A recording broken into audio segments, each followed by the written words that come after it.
नमस्कार मित्रों, मेरा नाम अभय है। नमस्कार मित्रों, मेरा नाम अभय है और आज के वीडियो में हम बात करेंगे एयर प्रेशर की। आखिर ये एयर प्रेशर होता क्या है और इसका फंक्शन क्या होता है, ये धरती पे, हमारी पृथ्वी पे किस तरीके से वेरिएशन इसका दिखता है, डिस्ट्रीब्यूशन जिसे हम कहते हैं कि कौन कौन से फैक्टर्स हैं जो इसे अफेक्ट करते हैं, इसके डिस्ट्रीब्यूशन को अफेक्ट करते हैं। तो इन्हीं तरह की चीज़ों को हम जानेंगे। तो एयर प्रेशर, आखिर ये एयर प्रेशर है क्या? तो एयर प्रेशर बस एक यूनिट एरिया पे लगने वाले जो वायुमंडल की जो हवा है उसी के भार को हम एयर प्रेशर कहते हैं। जैसे आप एक ग्राउंड में जाएं और जो कोई भी यूनिट एरिया ले लें, आप स्क्वायर इंच ले लें, स्क्वायर सेंटीमीटर, स्क्वायर मीटर, तो उस एरिया के ऊपर जितनी भी हवा है वो उसी के वेट को हम एयर प्रेशर कहते हैं। अब आप इमेजिन करें तो आप किसी ग्राउंड में खड़े हैं और आपके ऊपर जितनी भी हवा है वो आपके ऊपर फोर्स लगा रही है, वेट है उसका आपका। तो ये सोचने वाली बात है कि हम इतना फ्रीली मूव कैसे करते हैं, हमें तो पता ही नहीं चलता कि हमारे ऊपर कुछ है। एक तो होता है कि ठीक है भार है, लेकिन हमें तो पता ही नहीं चलता कि हमारे ऊपर हवा है भी। तो वो एक इंटरनल बॉडी का भी हमारा प्रेशर लगता है जो इसे कैंसिल आउट कर देता है, जिसकी वजह से हमें कोई फ़र्क वैसे नहीं पड़ता है। लेकिन हाँ, प्रेशर होता ज़रूर है। प्रेशर हर चीज़ का होता है। आप देखेंगे कि पानी में जब हम नीचे जाते हैं तो हम कहते हैं कि डेप्थ के साथ प्रेशर बढ़ता जा रहा है। उसका मतलब ये होता है कि जितनी आप डेप्थ में जा रहे हैं उतना ही पानी आपके ऊपर, उतनी ही मात्रा पानी की बढ़ती जा रही है और उस पानी का भार आपके ऊपर पड़ता है, जिसकी वजह से प्रेशर एक्सीड कर जाता है बहुत ही ज़्यादा। तो एयर प्रेशर की बात ये होगी। हम देखते हैं कि एयर प्रेशर आप लॉजिक के हिसाब से देखें तो सबसे ज़्यादा सी लेवल पे ही होता है, क्योंकि सी लेवल ही है जहाँ से हवाएं शुरू होती हैं, एयर जो भी है विंड शुरू होती है। लैंड पार्ट उससे थोड़ा सा हाइट में हो जाता है, माउंटेन उससे भी हाइट में हो जाता है। वैल्यू की बात करें तो एक एवरेज सी लेवल पे जो वैल्यू होती है इसकी 1 किलोग्राम पर सेंटीमीटर स्क्वायर की वैल्यू होती है, जो कि काफ़ी ज़्यादा है, काफ़ी अच्छी वैल्यू है। कई सारे यूनिट्स हैं, मिली बार में इसे मेज़र किया जाता है। बैरोमीटर जिसे हम कहते हैं वो इसका इंस्ट्रूमेंट है इसे मेज़र करने के लिए। जब हम बात करते हैं इसके वेरिएशन की कि ये हमारे अर्थ पे कैसे इसका डिस्ट्रीब्यूशन होता है, तो हमारे सामने नाम आता है प्रेशर बेल्ट्स का। ये कुछ इमेजिनरी बेल्ट्स हैं जो कि हमारे ग्लोब में स्थित हैं, जो हमें बताती हैं कि किस रीजन का प्रेशर कैसे होता है। आपके सामने एक इमेज शो हो रही होगी, आप चाहें तो स्क्रीनशॉट भी ले सकते हैं उसका। इस इमेज से आप समझ सकते हैं कि ये कौन से रीजन पे, ट्रॉपिकल रीजन, इक्वेटर रीजन और पोलर रीजन पे किस तरह का वेरिएशन हमें देखने को मिलता है। हमें दो वेरिएशन देखने को मिलते हैं बेसिकली, एक तो वर्टिकल और एक हॉरिजॉन्टल। यही वेरिएशन होता है जब हम अर्थ की बात करते हैं। तो वर्टिकल में तो आप सीधे से समझ सकते हैं कि जैसे जैसे हम हाइट में ऊपर जाएंगे तो जितनी हाइट हम ऊपर जाएंगे नीचे की एयर हमारी उतनी ही छूटती जाएगी और प्रेशर उतना ही कम पड़ेगा। मेन बात आती है हमें हॉरिजॉन्टल वेरिएशन की। देखते हैं सीधी सी, आप एक फॉर्मूला हमेशा ध्यान में रखिएगा, pressure is inversely proportional to temperature. बहुत सारे लोग आप में से ये फॉर्मूला जानते होंगे, जो नहीं जानते होंगे वो जान लें। टेम्परेचर और प्रेशर का इन्वर्सली रिलेशन होता है।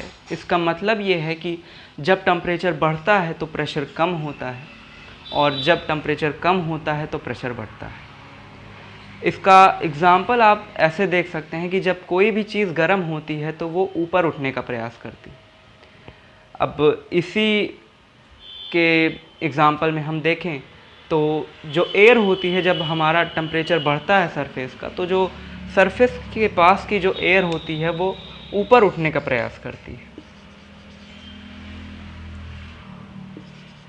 और जब ये ऊपर उठती है तो यहाँ पे लो प्रेशर क्रिएट हो जाता है, और जब टेम्परेचर हाई रहता है तो ये एयर काफ़ी कंडेंस फॉर्म में ये नीचे की तरफ आ जाती है, जिसकी वजह से प्रेशर काफ़ी हाई रहता है।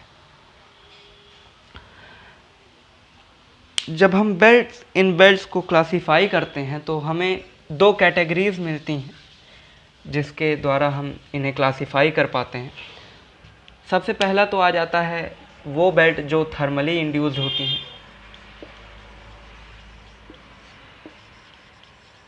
थर्मली इंड्यूस्ड प्रेशर बेल्ट, और सेकंड नंबर पे आ जाती है डायनामिकली इंड्यूस्ड प्रेशर बेल्ट।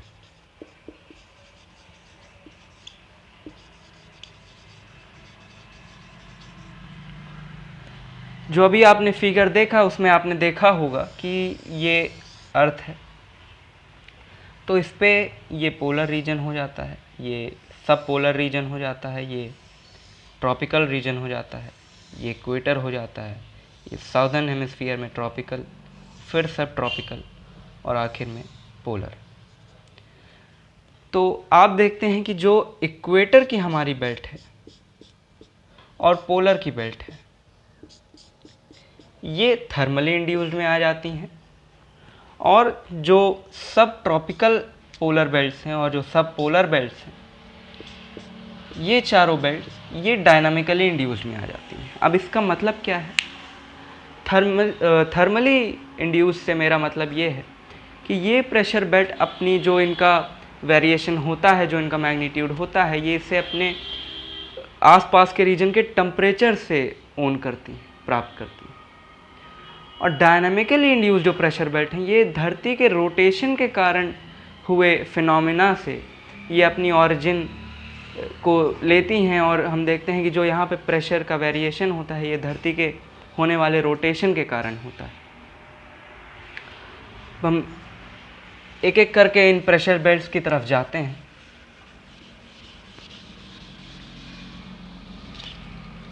सबसे पहले नंबर पे आ जाती है इक्वेटोरियल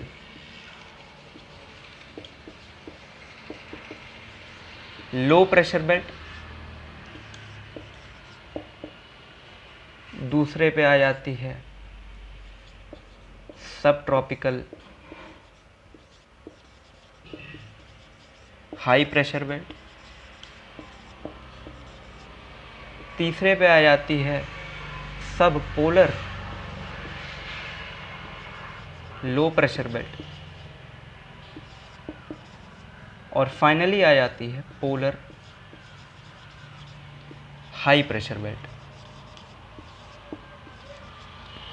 अब जो मैंने अभी पिछले कुछ समय में बताया कि प्रेशर टेम्परेचर के इन्वर्सली प्रोपोर्शनल होता है, तो अगर आप उस हिसाब से इसका वेरिएशन लगाएं तो अंदाज़ा तो ये लगता है कि इक्वेटर के जैसे जैसे हम इधर जाएंगे प्रेशर हाई हो जाना चाहिए, और जैसे इधर जाएंगे वैसे प्रेशर हाई हो जाना चाहिए, क्योंकि फिर धीरे धीरे सूरज की किरणें जो है स्लैंट होने लगती हैं और यहाँ पे इंसुलेशन कम होता जाता है, वैसे ही इधर होता है।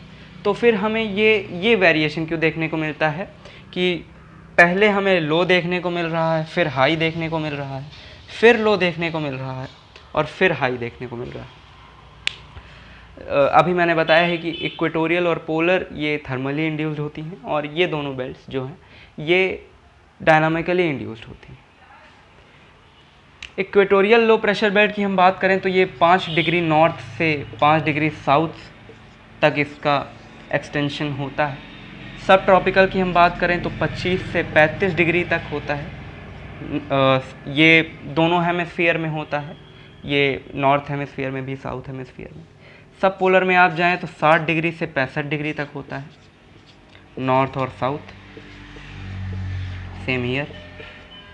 और पोलर हाई प्रेशर की हम बात करें तो ये पोलर पे ही होती है, 90 डिग्री के आसपास के रीजन में।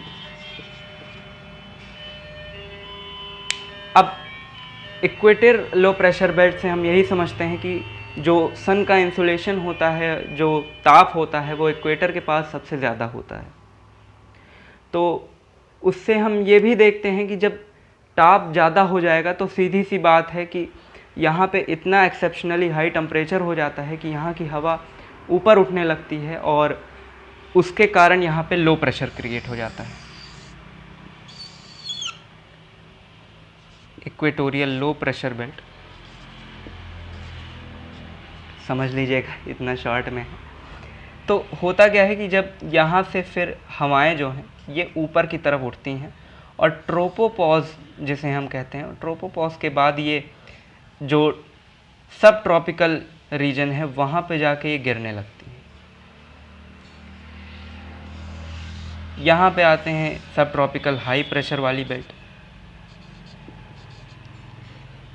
ये डायनामिकली इंड्यूस्ड होती हैं। हम देखते हैं कि जो धरती का रोटेशन होता है उसके कारण जो हवाओं की सिंकिंग होती है उससे हम देखते हैं कि यही हवाएं यहाँ पे गिरने लगती हैं और इसी के कारण यहाँ पे हाई प्रेशर का जनरेशन होता है। हम देखते हैं कि इसके बाद की जो बेल्ट होती है सब पोलर वाली बेल्ट, यहाँ पे होता यह है कि यहाँ पे भी जो धरती के रोटेशन के कारण यहाँ पे आप देखेंगे कि टेम्परेचर तो लो रहता है, नो डाउट टेम्परेचर सब पोलर रीजन में लो रहता है, लेकिन जो हवाएं हैं वो यहाँ पे ऊपर की तरफ हो जाती हैं। ये आप देखेंगे इस तरफ जाती हैं।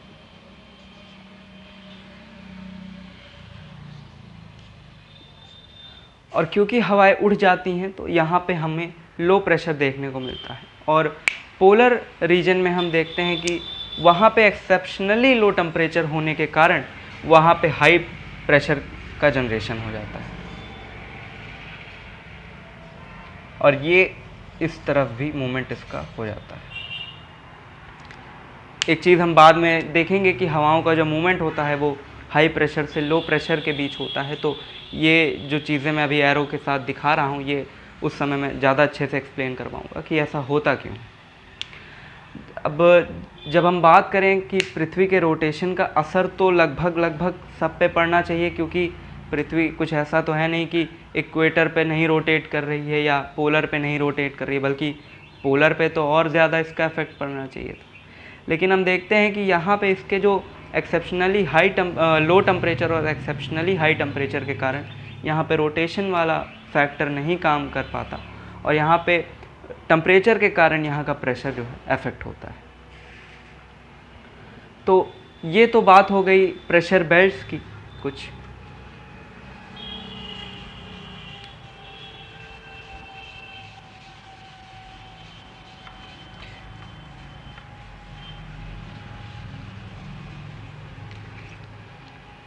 आगे हम अगले वीडियो में बात करेंगे इस प्रेशर बेल्ट और जो हमारी विंड्स हैं उनके क्लासिफिकेशन के बारे में। वो इन प्रेशर बेल्ट्स के कारण कैसे विंड का मूवमेंट होता है, उनकी क्लासिफिकेशन कैसे होती है, किन किन टाइप्स की विंड होती है।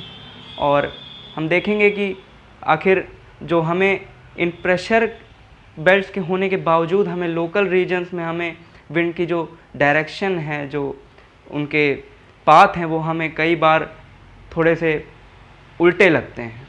तो उनके क्या कारण होते हैं, इन सब के बारे में हम बात करेंगे अगले वीडियो में।